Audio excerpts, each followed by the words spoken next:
Welcome to partialarc.com. Don't do that. Do you want to hear a story? I'm not letting go. Are you ready for this? Follow your heart. I'm going in. This is Blockbuster Punch-Up. Welcome to Blockbuster Punch-Up. This is episode 7. I'm your host, Jay Jones, and I'm joined by my co-host and film enthusiast, Todd G. Levin. Hi there. Todd's laughing because I think I did this intro like 5 times. I've pleaded with him to keep it. to continue, but I'm a man of strict rules, Todd. I must get at least through the first 5 words. it's my duty and my goal in life to derail Jay at every chance possible. To derail any of the professionalism of absolutely my intros or outros of the show. That's why you have guests on your show. That's very true, Todd. Okay. To fuck everything up. Well, we kind of buried the lead on this specific episode from our previous one because we kind of really tossed it up there. What we were going to be talking about today. We're going to be talking about Guardians of the Galaxy. That's right. Which I'm sure is like, what? Punch Up Guardians of the Galaxy.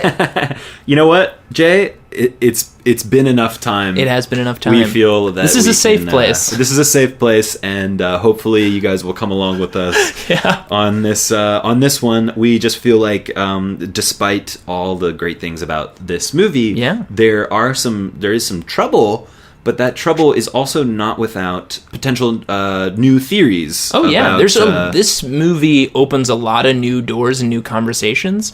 That is right. Which is what we're going to get into today. But first, as we always do, we will start things off with a nice recap for everyone in case you forgot Guardians of the Galaxy. How could you?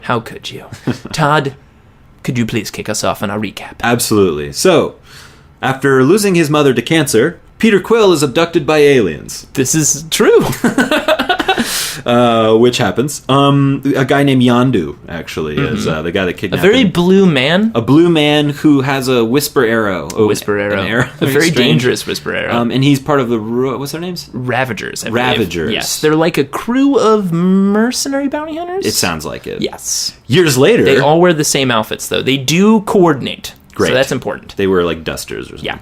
Yeah. Years later, Quill is an eccentric mercenary, kind of like a nerdy, awkward Indiana Jones wannabe kind of guy. We kind of talked about this. It's like he watched these movies and he was like, yeah, I'm going to do all of those things and just be that guy.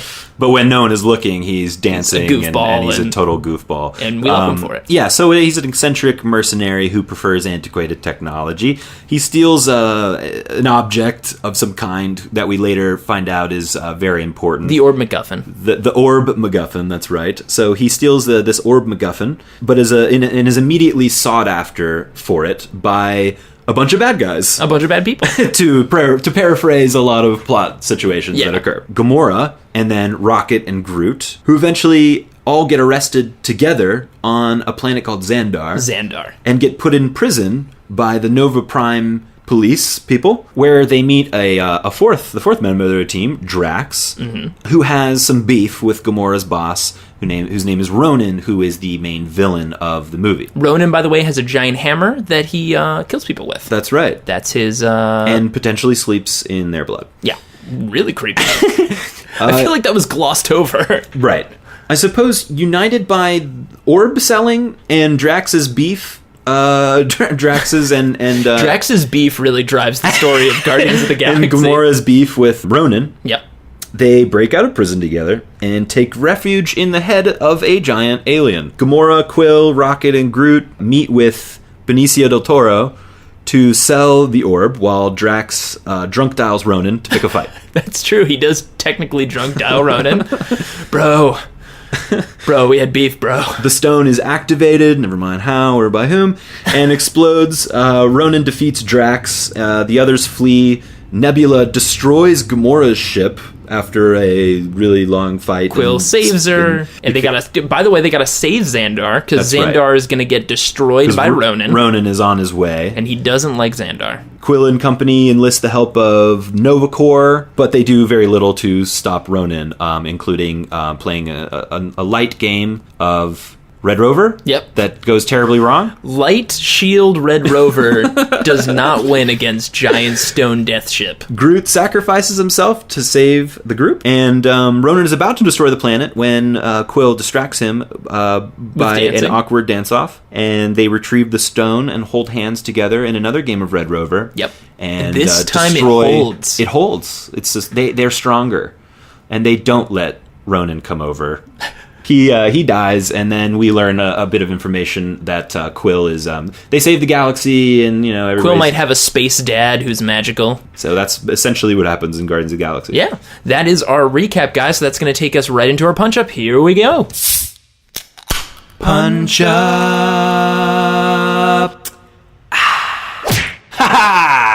Infinity Gauntlet to the face. Jesus! I have retrieved all of the Infinity Stones. What stones are in this Infinity Gauntlet? I don't know. I got some rocks in there. Did you just pick up rocks outside and slam them into...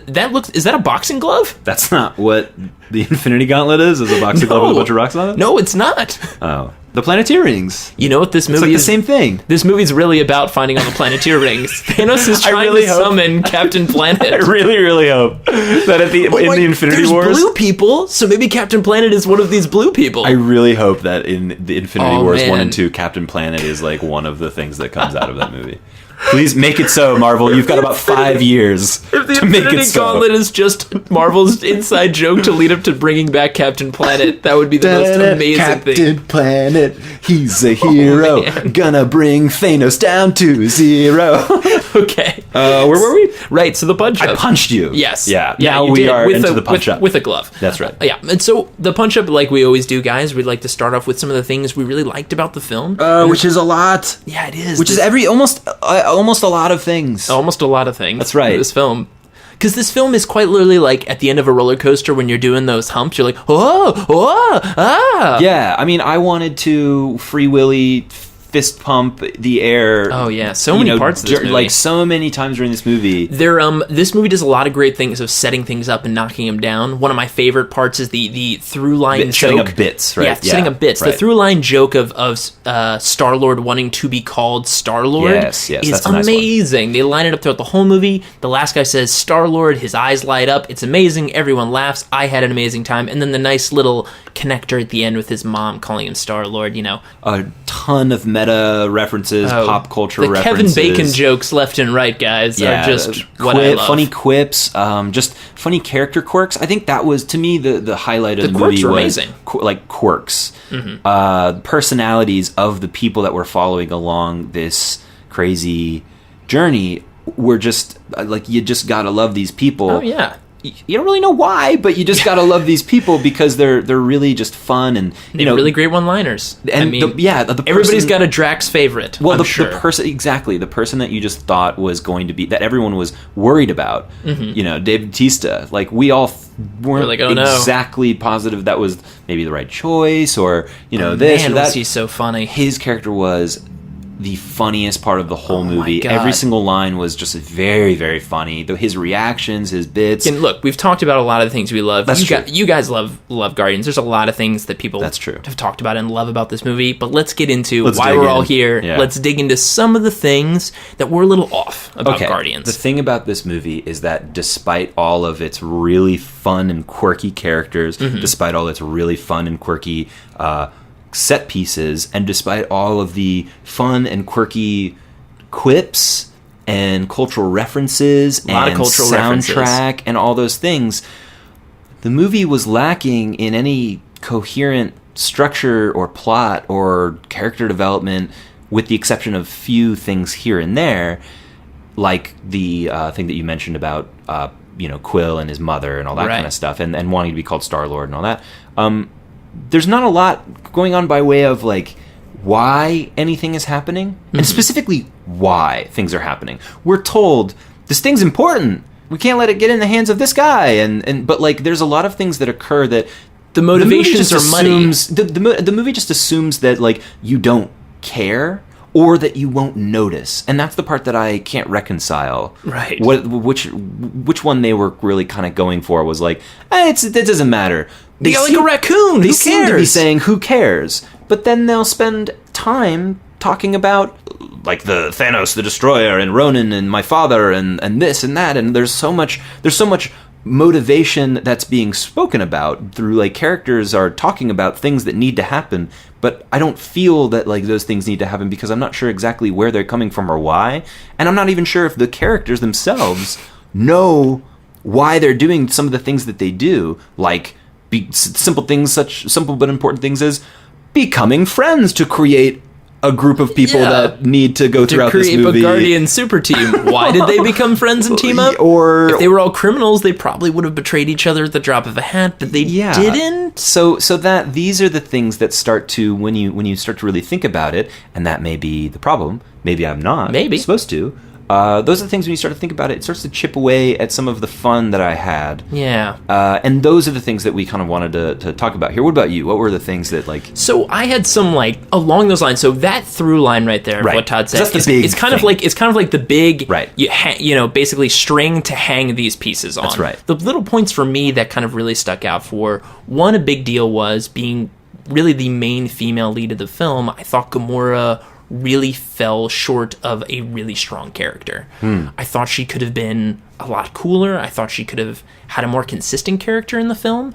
And the thing that's the most confusing about her character is this scene she has with Peter Quill. It's supposed to be kind of this like a budding romance. They're out on this balcony. The balcony scene, right? Yeah, okay. With like the severed head of the Celestial. And the Footloose, it's a Footloose moment. And it's the Footloose moment, which we all laughed. Which is so wonderful, yeah. Which honestly, to me, I kind of glazed over, but when I saw this film again... Yes. You just hit upon it right there. Yeah. These meta references, these Kevin Bacon references, we can call it the Kevin Baconism effect of this film. Oh my God, that's amazing. The Kevin Baconism of this film overshadows some of these like weird muddy character moments, and one would be Gamora's on this balcony. Now we saw this first scene with her. She's a badass. She clearly used her her flirtations with Quill to kind of get the best of him. She has this scene with him out on the balcony where Quill starts to flirt with her, like puts music over her ears, and her character almost completely changes. Look, we can put aside that maybe I guess she's never heard music before and all this kind of stuff, but she is completely confused by Peter's advances as he's like trying to flirt with her. That's interesting. He even calls it, she even like knocks him aside like, like your pelvic sorcery won't work on me.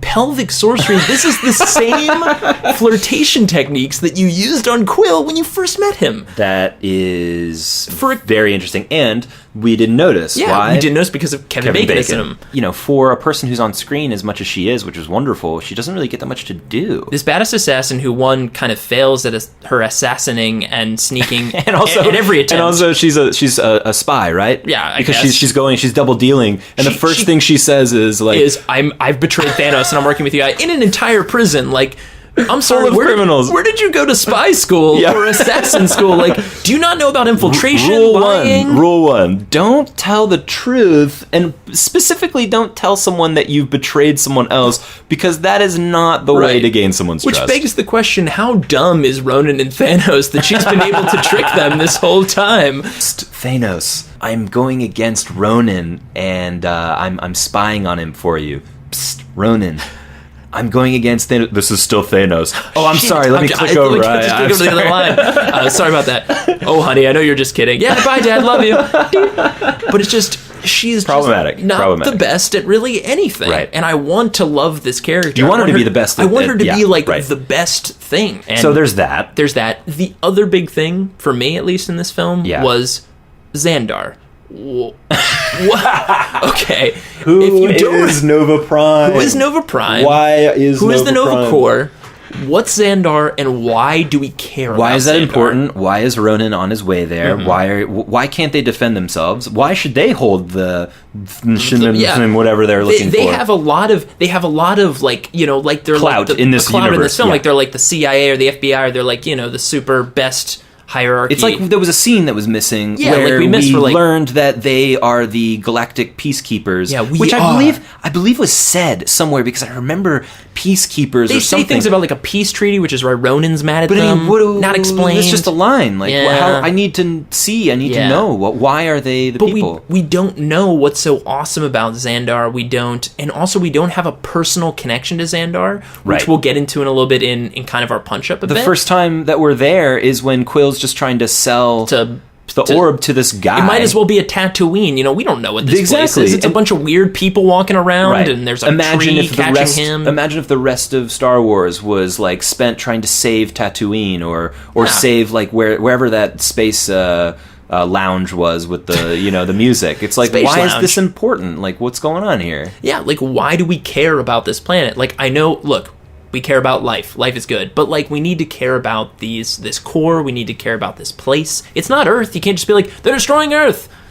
Be mad about that. Well, okay, here's the thing. Do we need to care? Do we need to care? This is the I big... love to care. We love to care because this is how we're used to watching movies. But there's this phenomenon that has been brought up, that has been discussed in relation to this movie. A reporter over at the LA Times, he wrote this article about Guardians and the plot problem, and he coined a term called post-plot cinema, and posited that it's possible that this movie falls under a new category that has been long gestating, but a new category nonetheless of a movie type where the plot, that is the structure of a character related to his world and how he gets from point A to point B and why, most importantly, not being important anymore. Yeah. And the sort of machinations of a plot or a character or sort of the world that the character lives in being more important than why any of those things exist. Post-plot cinema.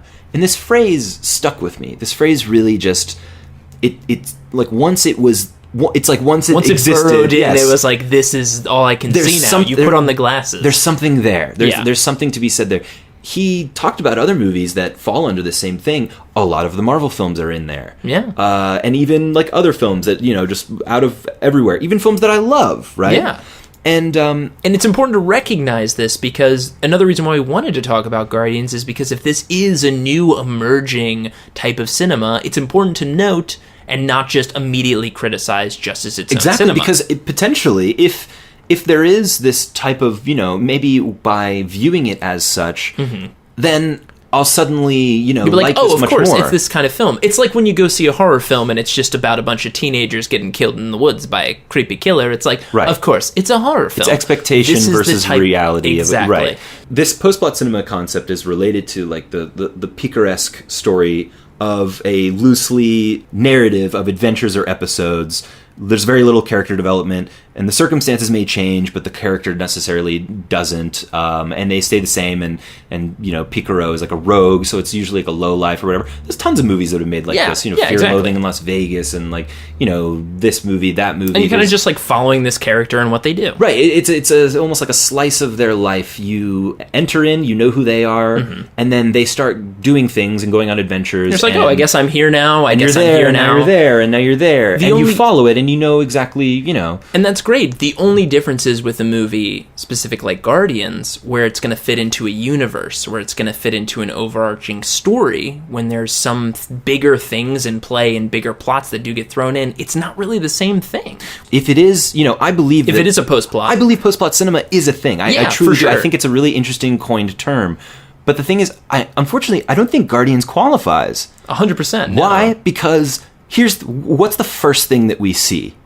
There's this opening scene where we get young Peter Quill, and he's at a hospital, which, by the way, I thought this was a commercial. When this movie started, I put on my 3D goggles, and I'm watching this movie, and I guess I missed, maybe I blinked when it says Earth 1988. I guess. I don't think I saw that. But either way, the movie starts, and we're with this kid, and he's listening to a mixtape, and then this older man calls him in, his father, presumably, calls him into this room at a hospital where his mother is, and she's supposedly dying of cancer, I guess, because she has lost her hair. It's a little like confusing. They say some things, and there's talk about his father, which apparently is not the man. We thought it was the man behind him. And then and I'm like, oh, this is an interesting pre-movie, like come to the AMC where you and your mother can watch watch movies, and that's what unites love. Like, man, these over AMC time. advertisements have gotten really dark, and they're really tugging at those heartstrings. Wow, Coca-Cola is taking a chance. I gotta tell you. And then he runs away, and I was like, oh,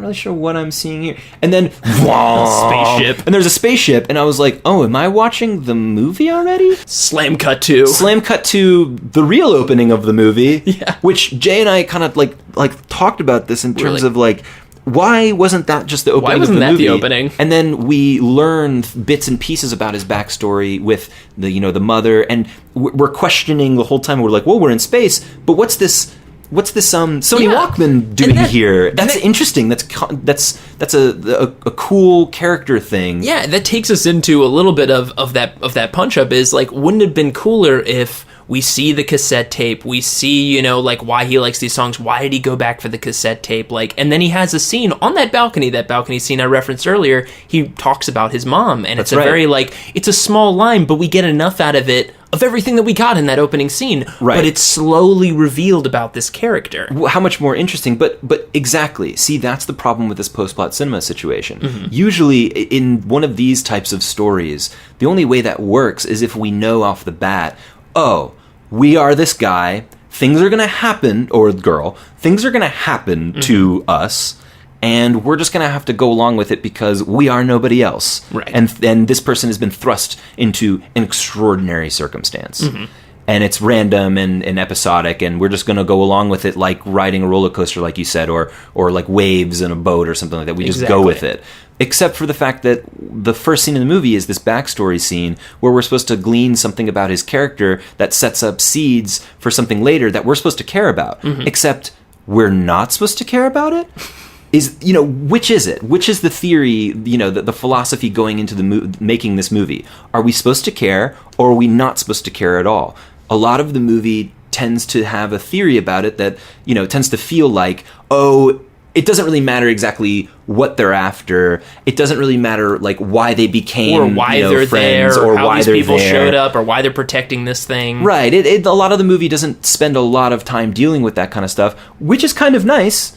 Not, it's like, well, yeah, let's forget about it. Like, who cares? Let's just enjoy this film. And there is a lot. There's a lot to enjoy. Except there's a lot that actually does make you question and care because of certain plot machinations and character development situations that they pepper in throughout the movie. So, which is it? Which is it, guys? That's the question, and that's the thing that bothered, I think, me, and I believe what and me bothered as well. you It's so one of much those things where you step out and you're like, like, what is that? Why is it? It's in my brain. What is it that this didn't line up here? because there's like, the jokes are on the surface. Oh, yeah. And they're They're great. funny, and they're great. And then there's a plot, and you think about it for a minute, and you're like, why were they there? Oh, Why forget did it. they It was form just up funny. as a group? Wait, why are what is Xandar? Is the Nova Corps? They're like important, right? Who knows? Because we It's sure very don't. important that they hold that stone, Todd. They have the best. Look, they have that awesome defense of Red Rovering. The Red Rover defense is universe renowned, unbeatable defense. So how do we? So what do we do with this? What do we do with this concept? Right. Right. This post-plot cinema and the concept of where does Guardians fit on either side of it? Mm-hmm. How can we punch this movie up? Not really. Is that how it can you or can you not? And that's the And there's question. only like little bits, like we had mentioned, Gamora. It would have been nice to have a through line for that character. Xandar would have been nice to get some. Why do we care? John C. Reilly.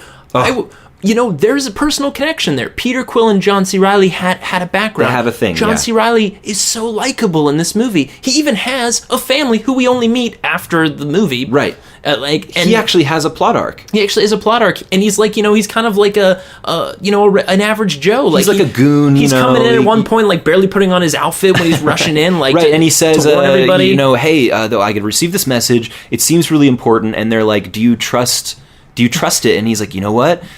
I think I do. There's conflict there. There's a little bit of interest, but who the hell is that guy? Who is this guy? We don't know. We've never met him before, and then Also suddenly makes he's got a another family reason- at the end of the movie? Which makes some creative interest there. Like, Peter Quill and him clearly have, like, this weird friendship, but also he's, like, arrested him before. Like, it makes it interesting that, like, maybe this is a friend that Peter knew he always had, but didn't, because they've been kind of on the opposite ends of things, and now Peter has a reason to go to Xandar and protect it, to protect John. Maybe he spent time with John's family, John C. Reilly's family. I forget his name in the movie. It's weird. Right. But one of the other things you could have punched up about this film is well is how we get our team together. Why are they a team? It's one of the most important parts of the film. Why do they follow each other? I always call it the getting the band back together, getting the gang together kind of thing. How you could have done this, right, is that Peter's in this prison for whatever reason. If it's he from gets the caught, opening, he gets caught in the opening. Getting whatever. the orb, and then they put him in prison, right? He doesn't know why he's there. He didn't even know what he had. Mm-hmm. So he shows up there, and who else shows up in this prison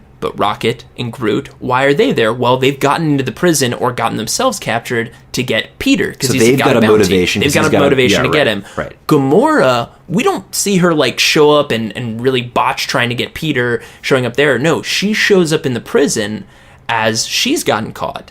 And she's kind of playing off of this, whatever her character is in this. Right. She's playing off this, oh, I got captured.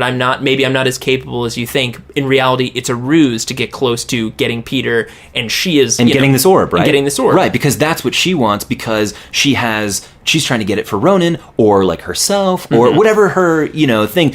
And what she especially doesn't do is tell anyone right off the bat what she's trying to do. And what would have been interesting is, Drax plays into it because he's after Gamora. Now you have all these different people basically colliding at once in this jail, and what would have been fun to see is to see Gamora's breakout plan to get away with the orb, Rocket and Groot's breakout plan to get Peter, and Drax to attack Gamora, all happening just coincidentally at the same time, creating this massive ruckus, and then them all somehow becoming locked together. And then for some reason they get out together, and then they're like, well, we'll figure out, you're here for you, I can't let you out of my sight because these reasons, you can't let you out of the sight for... And they all want to kill each other. They all want to kill each other, but they're all stuck together. Well, suddenly what you have there is characters that are together for a reason. Yeah. And then the reason is personal and selfish for all of them, because they're children, each of them in their own right, and they're all just out for themselves, and they're the last people to try and save humanity. There's a bunch of criminals and losers and and traitors and all this kind of stuff. And they just through the course of events somehow have to work together. Yeah. Who knows how and where, whatever. That's for the plot, that's right? For the if there is a plot, there's a plot. If there's a plot, that's for the plot. But that would be such a much better way for these people to get together, and it would make us feel like we now care for how are they going to iron out these differences? Right. How are we going to start to see the chipping away of just reliable, teammates? Or because honestly, there's a lot of opportunities in this film for all of them to screw each other over, but they just seem to just be like, well, we have to be near each other because we're the team on the poster of this film.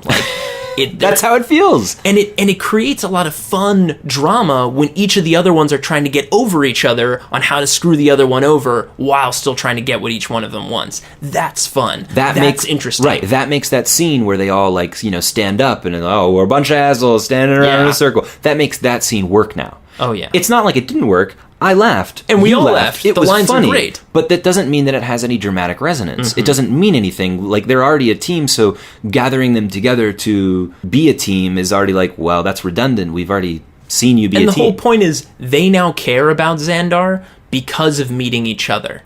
While in this film, it seemed like Gamora was already this great, nice person and was like, Peter, you're going to actually turn this in and not help Xandar. You're a monster. I'm going to go help everybody. She's now helping Xandar because she's, I guess, the hero or the heroine of the film. You're right. Despite being a traitor and all that kind of stuff, she does have the best morals. She's literally the best morals of the film. That's and funny. Drax also has pretty decent morals, too. He just, wants to get out and get revenge. He wants revenge, He's not that terrible. He's dumb, but he's moral. But the whole thing is they don't make this decision because of each other, because of working together as a team. They just are just like, screw it, let's just go.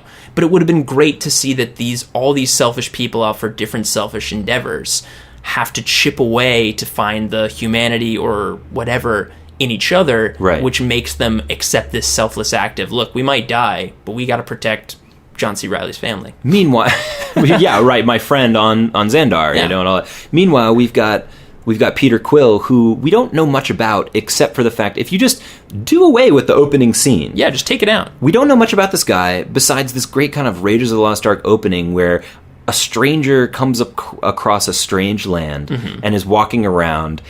We can't see his face.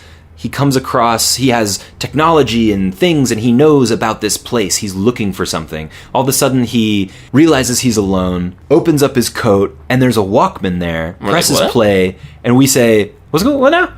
and some 70s music starts playing, and he starts dancing, and his mask comes off, and we see his face. It's Chris Pratt from Parks and Rec, and we're sitting there being like, oh, like, we know all there is to know about this guy. We love this character. This guy is like a goofy, he's kind of like wants to be badass, but like he's not really. And then all the stuff with like Star-Lord and everything is like really funny. Yeah. And we don't really know where he kind of fits in, except for the fact that he's the one that came across this orb, right? He's this mercenary that came across this orb. Why is he important? We'll find out. Yes. But that's the thing that maybe, and why should he care, and why should we care about his things and his quirks, and why throughout the movie. That is revealed throughout the movie. If you do away with that opening scene, there's like little bits and pieces where we find out about his mother, and then at the end you can still have that moment. Maybe he has a fear of intimacy or trusting people because he was abandoned, so he has abandonment issues. Maybe he does that where he abandons his crew at a certain point, and they, and then comes back because he feels bad about it, and then they join hands, and there's a flashback to when he's a child, and his mother says, it's in the movie already, and his mother says, like, take my hand, and he doesn't, and she dies, which is a bit on the nose, dramatic. Pretty dramatic. But at the same time, I mean, that's pretty good. It is. Only if we haven't seen it before. Right. The fact that we already had gives it this, well, okay. His development is already like... It's stunted. His development is the beginning of the film, That's and right. then it just kind of maybe a little bit... His development is redundant, and therefore making it's not development at all. Right. So if we start with this womanizing, kind of asshole-ish, goofy character, and then over the course of the film start to melt that away. That's right, and it's his mother, and he feels this way, and he became this because of this, and all that kind of stuff. By the time we get to the end, and we learn that the only reason that he wanted to be called Star-Lord this whole time is because that's the pet name his mom gave him. That's amazing. On her deathbed, or just when she was alive. That rings with so much more resonance now that we didn't know that the whole time. I was just thinking right now, one way that you could tie, the characters forming as a team and tying back in why Xandar is important and tying in John C. Reilly and his mother and maybe why he was taken from his home. You could tie some of that in, sure. I was going to say the one way that you could have this reason why we care about all this stuff is at some course when they screw things up, maybe when Ronan gets the orb or, everybody's chasing after them, somebody rescues them at the last minute and puts them into hiding at his own home.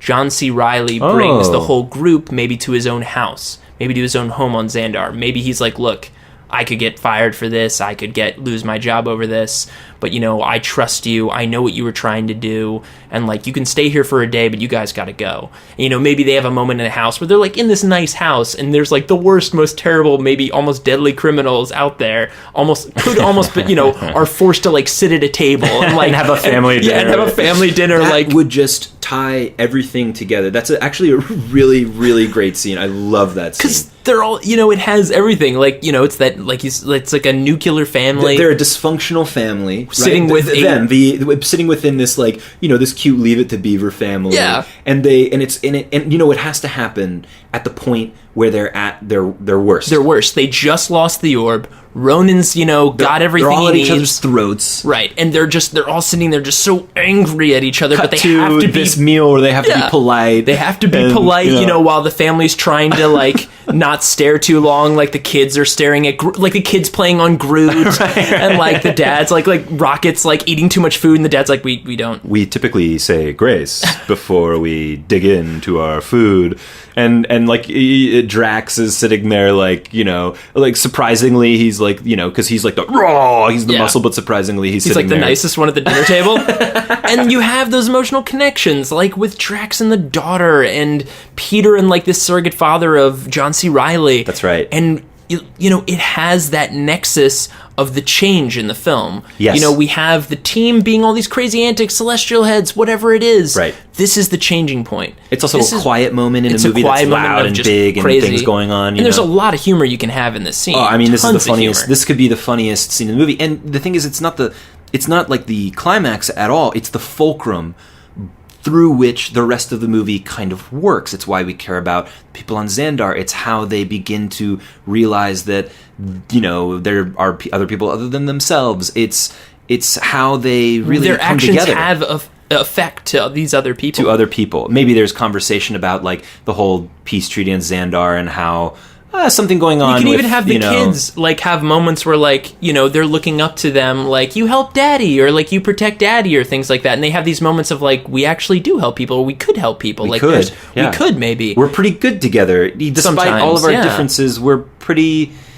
Strong when we band together. You can even come back to those scenes you had earlier with Gamora and Peter when he was just trying to be kind of a, just kind of do his moves and throw on his like headsets. You come back to it again where maybe he's not doing those moves. Maybe he's being a little bit more honest with her. Maybe we're learning more about her and him at the same time. And this scene is sort of the thing that makes the whole. It's like how they got to this point, where they are when they're there, and then what it means to them after they leave and where they go from there is sort of like the point of the. It's almost like it's a centerpiece of the film. And, how do these people who should absolutely want to kill each other, hate each other, never work together, what is it that makes them a family? It's actually a family.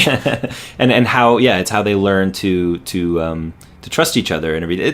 It's a really like great. I guess that's our punch up, right? Yeah. This could be the punch up, because the thing is that as we already talked about with the post plot thing, it's like there's a lot of stuff going on, and you can still have all of that stuff in there. But this type of scene, and it doesn't have to be exactly this, kind of scene, but this like type of scene ties all these things together. And then the ending of the movie where they're like, we're the Guardians of the Galaxy, bitch. Yeah. Then it's like the badness, they're badass, but now they're badass for a cause. Right. And the cause is why we want to see Guardians of the Galaxy 2. Absolutely. And why we really love these people once the credits roll. And hear that other mixtape, man. And hear that next mixtape, yeah. All right. Well, I think that's our punch up for Guardians of the Galaxy. And Absolutely. That'll take us into our Blockbuster Smash-Up. Smash, smash, smash, smash, smash, Smash, smash, smash, smash. So I've always thought of that song in a way. I haven't thought about it until now, but I feel like that's like the choral Gregorian version of dueling banjos.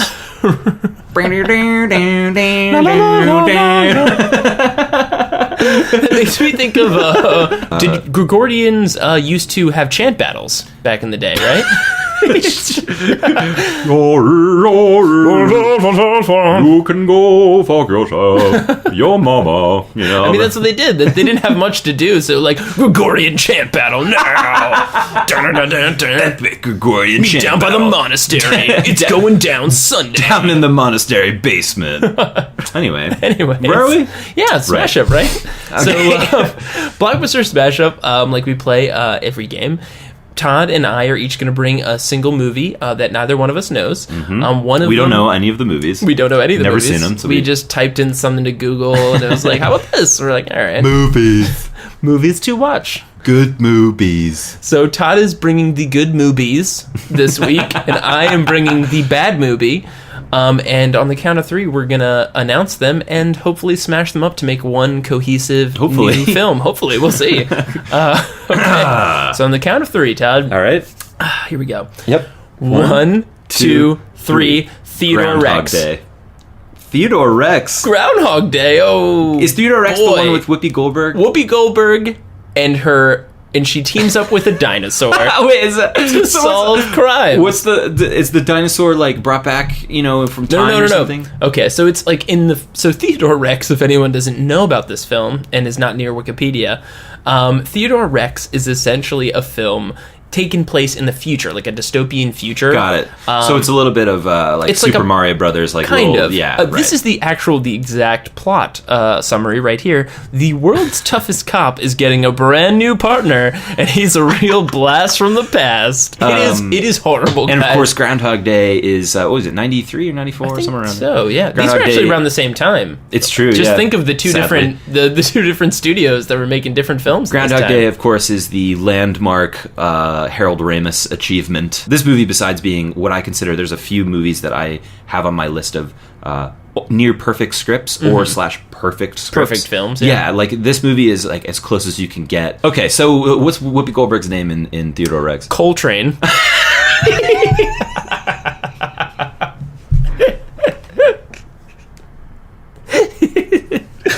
Oh my god, that was so perfect. So All we've right, got- so Coltrane is a curmudgeonly cop, the best cop in the force, but she's gotten so good that she just like it's lonely at the top, and she's become a curmudgeonly Scrooge like person who hates That's her true. life and her world. Yeah. You know? And she's been on assignment in she's been put on assignment in Puxatawny. Yep. What is it? Ohio, Puxatawny. I think that's what it is. Yeah. Yeah, because it's Puxatawny Phil. Yeah. Is the So she's been put on assignment in Puxatawny to cover. The groundhog's gone missing. right. The groundhog's gone missing, and this is the future, so it's like a cybernetic groundhog. Because the old one died. Puxatawny Phil. If Puxatawny's 1.0. hologram reveals on this day, we know we have a few more years of. Oh, and it's not winter since it's like a post-apocalyptic future. It's like ash rain. It's like the roads are blocked by ash rain. So climate change is real, and it's actually Really bad. none of the flying cars can get none of out. the flying or the ships because of this terrible ash storm or She's whatever. grounded it is. in Punxsutawney, Yep. which is still, for all of the future, still a quaint little town. Yeah. There's been some changes over the last millennia. And but, against kind of maybe she's come here like maybe on accident on assignment, and she doesn't get along with anybody 'cause she's this badass cop, and they're all just like, hey, how you doing? And she's like like shooting stuff and like knocking people out of the way. And of course, by the way, this town has dinosaurs in it because in the future there are dinosaurs. She doesn't get along with the dinosaurs. She doesn't like any of them. sometime in the next millennia we've discovered time travel, and we've brought started 'em back, 'cause why not? to just disseminate all characters from all different times and different worlds and everything. So Dodo birds are everywhere. so some dinosaurs have come over here, some humans have gone back to medieval Yeah. times and whatnot. Why just take a vacation? Of course, we've done. And something has happened. Coltrane keeps waking up in this same day. She keeps kind of pushing it off, just like, oh, whoa, how does this keep happening? She just gets more and more frustrated. She doesn't give a shit about this cybernetic groundhog that's gone missing. And then she slowly starts to reveal that maybe these dinosaurs that she has had maybe some kind of problem with for years, she realizes that she has to befriend them. One of them being a Theodore Rex. And Theodore Rex maybe is caught up in this whole scam of this cybernetic groundhog that's gone missing, and only through befriending him. And like at first she gets it wrong, like she tries to like what do dinosaurs like? Here's a cat, you like to eat cats, right? And dinosaurs are like No, man, we just like pie. that's and, racist, man. I don't eat cats. Good all American. We're good all American dinosaurs. Yeah. We like what anybody else likes. red meat and mead. That's what we dig. She spends years learning how to craft mead when she's repeating these years over and over again. And maybe there's some rip in the time. Dinosaurs coming here and us going to different places. Perhaps we've ripped the space-time continuum in some way, and Coltrane finds herself reliving this same day over and over and over again, and she has to fix something in order to make get it work. right. So, and this cybernetic groundhog, we find out, has some kind of impact on this later on. and who knows? Like maybe Theodore ate him. Maybe that's what it is. So she has to coax him through, get him some laxatives. She realized that his pre-breakfast meal was Punxsutawney Phil 2.0, the cybernetic groundhog. And once she stops him and convinces him not to eat this groundhog, then the day can continue. The day can continue, and everything is just all right. Everything's good, and she no longer has her weird racism towards dinosaurs. And then at the end, she says, "Let's live here. Let's do this. I'm ready. I love this town." She's lived here for what, 10, 100 years, repeating the day over and over again. She fell in love with post-apocalyptic Punxsutawney, Ohio, and her and Theodore Rex lived together happily ever after. And now this cop who is at the top in this lonely life finally has a place she can call home. And it would be called Cybernetic post-apocalyptic Groundhog Days. Cybernetic post-apocalyptic Groundhog Days. It's a really Days. long title for It this couldn't film. fit on the marquee, but Nope. they would just put Groundhog Days, and everybody would think it was the sequel, but then they'd go and get they get quite a film. quite a different film. And they'd be like, Whoopi Goldberg, oh my god. She's back! She's back, and this is her comeback film, clearly. Sister Act 3 didn't work out. Oh no. So they're going for cybernetic post-apocalyptic Groundhog Days. You know what? What's sad is I could see someone bringing it up. I'm sure this exact pitch happened in... Guys. Theodore Rex. Groundhog Day just came out. Jurassic Park. We got this script called Theodore Rex. Post-apocalyptic is big right now. Let's do it. Let's make Whoopi Goldberg like a action superhero from the future who, falls in love with a dinosaur. By the way, I'm on a lot of drugs right now. I'd like to preface this conversation. Oh man. Well, guys, that was our Smash Up. And this concludes episode 7 of Blockbuster Punch Up. Yay. And our review of Guardians of the Galaxy. Hope you don't hate us. Hope you don't hate us. We'll be posting a new episode every other week. Please leave us a review or any comments on iTunes, any reviews and stuff. It really helps people find the show, so that would be great. Also, you can check out other similar podcasts like Roll to C's, Because Comics, at partialarc.com. That's arc with a C. Of course, you can email us any questions or comments or any of your punch-ups or smash-ups. Yeah, we'd love to hear those. blockbusterpunchup@gmail.com. Also, of course, you can follow Todd on Twitter and Instagram at TG11. Thanks for listening, and see you on the next episode of Blockbuster Punch Up. Let's go home.